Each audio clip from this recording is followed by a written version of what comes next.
ఇదే RTV app వార్తల్ని క్షణాల్లో చదివే అవకాశం ఉంటుంది. ఒక న్యూస్ పేపర్, ఒక టెలివిజన్ ఛానల్ మీ చేతుల్లో ఎప్పుడూ ఉంటాయి.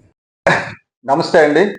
విశాఖపట్నం స్టీల్ ప్లాంట్ రక్షణ కోసం సడన్ గా కార్మిక సంఘాలన్నీ చర్చలు పెట్టుకోవడం, మీటింగ్లు పెట్టుకోవడం, 19వ తారీఖున వెళ్ళి పవన్ కళ్యాణ్ గారిని కలుద్దామని చెప్పి నిర్ణయించుకోవడం నా దృష్టికి వచ్చింది.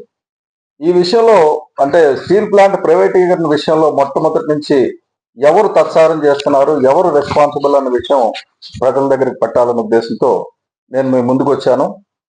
డ్రెడ్జింగ్ కార్పొరేషన్ ఆఫ్ ఇండియా వాళ్ళు ప్రైవేటైజ్ చేస్తామంటే అన్ని రకాలుగా వాళ్ళు ఫెయిల్ అయిపోయిన తర్వాత వాళ్ళు ఏం చేశారంటే పవన్ కళ్యాణ్ గారి దగ్గరికి వెళ్ళి వాళ్ళు ఒక రిక్వెస్ట్ చేశారు.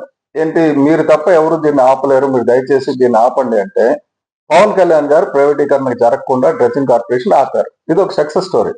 కార్మికులు, కార్మిక సంఘాలు, డ్రెడ్జింగ్ కార్పొరేషన్ యాజమాన్యంతో సహా అందరూ కూడా ఒక ఏకతాటి మీద నిలబడ్డారు. మన స్టీల్ ప్లాంట్ విషయానికి వస్తే స్టీల్ ప్లాంట్ ఎలాగ అమ్మేయాలని చెప్పి చూస్తున్న వాళ్ళు మొట్టమొదట నేను బ్లేమ్ చేస్తున్నది కార్మిక సంఘ నాయకులు. నేను మరింకోసారి చెప్తున్నాను, కార్మిక సంఘ నాయకులు అందరూ తప్పులు చేస్తున్నారు. స్టీల్ ప్లాంట్ లో ఏదో చిన్న union DSC democratic steel employees union లాంటిది మా గడసాల అప్పారావు గారి యూనియన్ తప్ప అందరూ తప్పులు చేస్తున్నారు. ఎందుకంటే ఎప్పుడైతే ఎవరు లేకుండా అసలు ప్రైవేటీకరణ అవుతుందని తెలియగానే మొట్టమొదట ఢిల్లీ వెళ్ళి ఫిబ్రవరి 2021 పవన్ కళ్యాణ్ గారు వెళ్ళి అమిత్ షా గారిని కలిసి ఇది స్టీల్ ప్లాంట్ సెంటిమెంట్ తో కలిసి కూడి ఉన్నది, దీన్ని ప్రైవేటైజ్ చెయ్యొద్దు అని. గవర్నమెంట్ లో మేము లేము, గవర్నమెంట్ లో జగన్మోహన్ రెడ్డి ఉన్నాడు.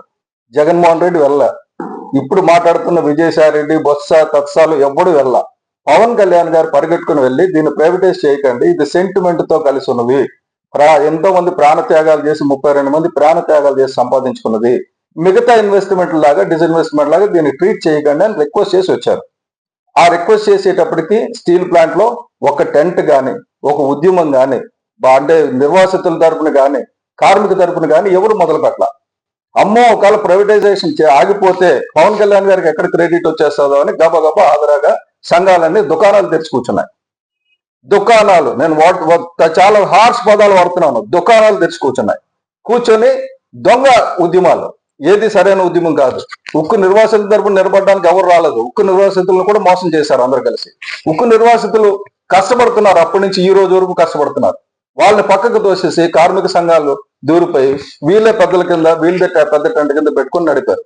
ఆ తర్వాత ఉద్యమాలకి అందరూ కూడా తప్పుడు ఉద్యమాలు చేసి ఉద్యమం నీరు గారిపోతున్న సమయంలో మళ్ళీ పవన్ కళ్యాణ్ గారు రంగప్రవేశం చేసి అక్టోబర్ 30, 2021 అంటే ఫిబ్రవరి 10వ తారీఖున వెళ్ళారు.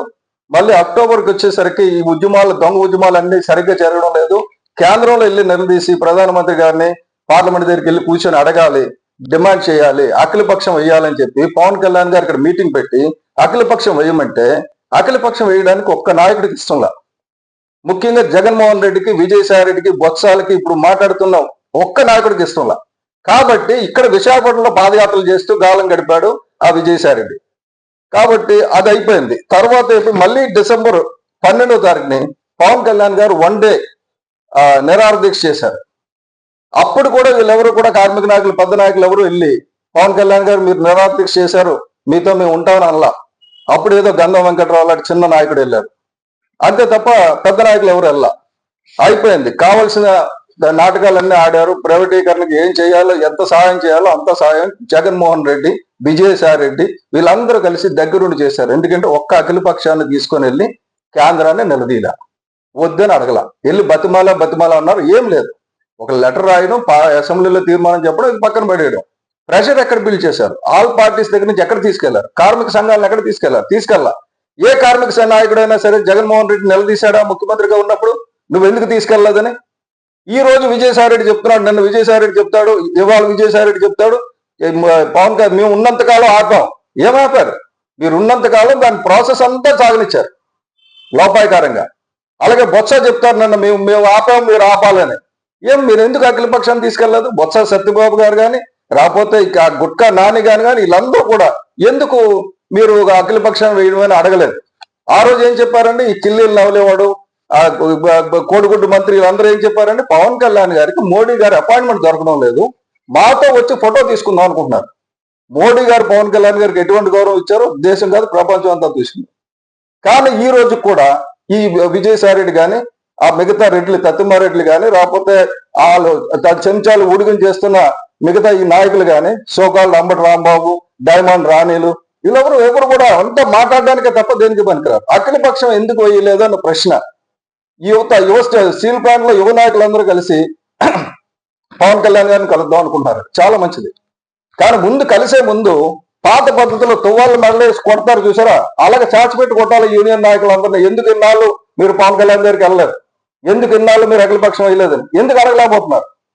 స్టీల్ ప్లాంట్ నాశనం అయిపోతుంది. ఈ రోజు నేను రోడ్డు ఎక్కుతున్నాను, నా బాధ పెట్టి పైకి వస్తున్నాను. వాళ్ళ తప్పితే నేను రాను. స్టీల్ ప్లాంట్ లో డెమోక్రటిక్ స్టీల్ ఎంప్లాయీస్ యూనియన్ పెట్టినప్పుడు నేను ఓపెన్ గా పైకి వచ్చి చెప్పా, జనసేన పార్టీ దీని వెనకాల ఉంటుంది, మీరు రండి అని. ఎక్కువ మంది రాలేదు. ఎందుకంటే అక్కడ యూనియన్ నాయకులందరూ కూడా లోపాయకార ఒప్పందాలు ఒకరికొకరు.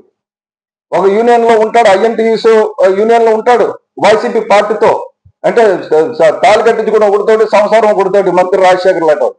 ఇటువంటి వదవులందరి వల్లే పూర్తిగా నాశనం అయిపోయింది స్టీల్ ప్లాంట్.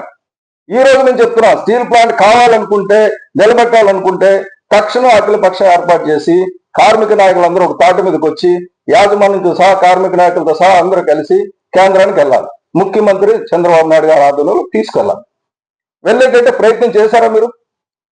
వైసీపీ అయినప్పుడు ఒక లెటర్ ఇస్తుందా జవాబుదారీ తీసుకొని, మేము మీతో వస్తాం పదండి అని చెప్పి? ఇదివరకు పవన్ కళ్యాణ్ గారు వస్తారంటే మీరు రావా? ఇప్పుడు మేము అధికారంలో ఉన్నాం, రండి వచ్చి వెళ్ళి ముఖ్యమంత్రి గారిని అడగండి. ఎందుకు అడగరు మీరు? ఏమనంటే మీరు ఉన్నారు కదా మీరు చేయండి, మేము ఉంటాం కదా మేము చేస్తాం. విడదీస్తాం తప్ప అందరం కలిసి అన్ని పార్టీలు కలిసి నిలబడితే తప్ప ఈ స్టీల్ ప్లాంట్ నిలబడం. కాబట్టి ఇప్పుడైనా సరే యువ కార్మిక నాయకులు నిలదీయాల్సింది మీ అందరు కార్మిక సంఘాల నాయకులు. నిలదీయండి, అఖిల పక్షం వేయమనండి, అందరూ కలిసి ఉద్యమం చేద్దాం, తప్పకుండా విజయం సాధిస్తాం. మరిన్ని వీడియోస్ కోసం ఛానల్ ని సబ్స్క్రైబ్ చేయండి. లేటెస్ట్ అప్డేట్స్ కోసం వాట్సాప్ ఛానల్ ని ఫాలో చేయండి. అండ్ లింక్ డిస్క్రిప్షన్ లో ఉంది.